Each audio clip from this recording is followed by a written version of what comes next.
2023, that which was spoketh in the prophecies, said to be a year where you finally get your shit together and accomplish the art goals you've told yourself you get done before dunking your entire head into a bucket of Rocky Road ice cream. We're gonna be stronger, faster, and we'll finally figure out how to draw hands.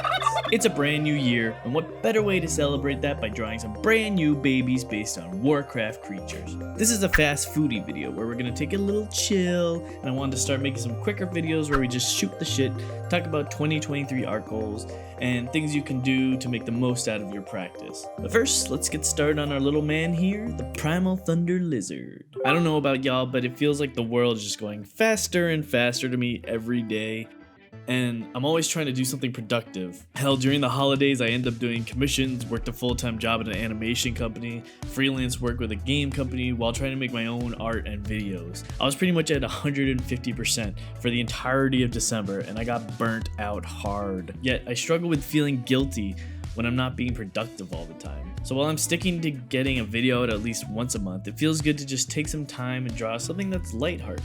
I thought it would be fun to make baby versions of the creatures from the games because thinking about art goals for 2023, it's a great exercise in design. Like, how do we take this monstrous creature and use our design thinking to make something friendly and adorable? Immediately, my thoughts to go stepping away from angular shape designs and going with rounder shapes, even in things like the jagged rocks on his back, smoothing them out a little bit to make him feel much less threatening. Hot tip for making things cuter or more childlike: all you have to do is mess with the cranium to jaw ratio, larger eyes, a smaller nose, and keep the features softer with less detail and more curved lines. Just finishing up the final details and cleaning it up a bit, and there we go, the Primal Thunder Lizard.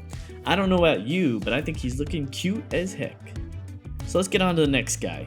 I wanted to get a little weirder as we go on, so I picked the Twisted Ancient. Let's see if we can make a possessed tree into a cutie.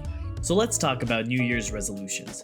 People have a lot of opinions about them, and I understand there's a lot of pressure people put on themselves every new year, like, I'm gonna get a Peloton bike, lose 100 pounds, and read 5 different books a month. And that's not cool. I mean, you're a badass if you can do that, but I think most people who set these goals probably burn out at the end of January and never touch their goals again until the next year comes around and the cycle continues. I'm pretty sure there's some stat that every January, thousands of gym memberships are purchased and are canceled like 3 months later. It's just not a sustainable way to live. Likewise, artists tend to do the same thing, where they set themselves up these insanely lofty goals, like, this year I'm gonna be as good as Kim Jong-ji, R.I.P. beautiful soul, and practice drawing 250 boxes every week. While I get the sentiment of trying to push themselves, most kids are burning themselves out hardcore. I can't even tell if people enjoy doing art sometimes with the regimens they put themselves in. I frequent art subreddits a lot, and I see this as a common theme. People being burnt out, frustrated that they're not better, and I feel for them. I feel the same way. Because art is a difficult journey, and I think sometimes people forget why they were doing it in the first place. I'm sure when they were little kids, they never thought about the clout of working in the game industry. So that's why I tend to try and simplify my goals so that I have some more reasonable expectations of what I'm going to be able to do. Like with working out, instead of telling myself to lose X amount of weight by the summer, I give myself a more reasonable, actionable goal. Go to the gym twice a week. That's it. Not even go hard and work out, just get your ass to the front door and see where it takes you. Be kind to yourself. Life's full of so much heaviness, I think it's okay to accept where you are right now and work your way up to the hard stuff.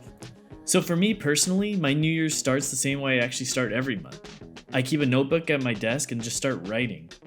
Maybe this can help some of y'all, but I break up my thoughts into a few sections. The first is my core values. I list 5 things in order that I value the most in the world. First being my connection to people, love, curiosity, artistic expression, and freedom. Writing these down helped ground myself in my connection to the world.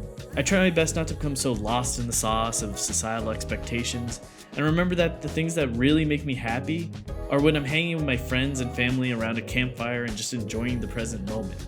With art, I try to remember the core reason why I started making art in the first place. And for me, that was to tell stories, and honestly, make people laugh. When I used to draw on my homeworks all the time as a kid, I was usually doodling some ridiculous scenes of Adventure Time style characters and showing it to my friends to see if I could make them laugh in class. Alright, I think we got to a good place with this tree boy. I thought I'd need to have this one in a fun childlike pose to offset the inhuman aspects of a tree monster, since he'd be a lot less relatable than something like an animal. But yeah, I think he looks great, so let's continue on to the next one. And for this one, I wanted to do something super crazy, So we're going with an ooze. Yep, that's right. It's just a skeleton and a slime. My last tidbit of advice for setting your art goals for 2023 is to break up your goals into smaller chunks. I call these my big goals and my actionable goals. Now, your big goals can't be something too vague like master artist. You need something that can actually create a plan for. Like for me, my big goals are getting my YouTube channel to 1,000 subs, creating an animation, and learning Kiki's delivery service Ocean View on guitar. Those are attainable goals, although they're quite large in scope. So I have to supplement them with smaller actionable goals, which for me right now are pretty simple. Make at least one video a month for YouTube, work on my animation fundamentals before I start work for about an hour, and with the song right now, I'm just trying to learn the last part, which is the bridge of the song, before moving on to putting it all together and playing it in one go. None of these are insane goals, and instead of trying to make a video every week or something and burning myself out, I make a video a month, and if I inspire it, I'll make 2. So as long as I can get that goal in. Hell, even with the animation goal, it's okay if I wake up late and can only spend 30 minutes as long as I'm getting something done every day. And this is just me. It's things that I know that I can do. When you're doing your own goals, make sure it's something that you can actually accomplish. You don't want to like overreach and just be disappointed by the end of it. We're all in different places in our lives. Hell, when I was 18, I dropped out of college my first year and didn't get back to art school till I was like 22. And even then, I really struggled maintaining work ethic and schedule. It's been a long battle to get to a place where I feel more confident in myself and in these sort of things. And I failed a lot. My slime is coming along well. I really enjoyed trying to figure out how I could babyify a slime with a skeleton in it. Maybe it's a bit gruesome, but I'm imagining the skeleton inside of this one is actually a child that was devoured at one point. I also made sure, so that the scale felt right, that the sword and arrows that were shoved into it felt like they were much bigger, so this slime is a pretty small guy.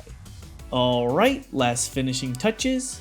Bippity bee, bippity boo, and we've got our trio of little babes. Look how freaking cute this little pack of dudes is. Hope you enjoyed the video. I know it was a little different than usual, but I'm working on some more content delving into other aspects of world design in the future, and maybe some cryptid stuff because I love doing that. So stay tuned, thanks for watching, stay chill, and Reese's Pieces, y'all.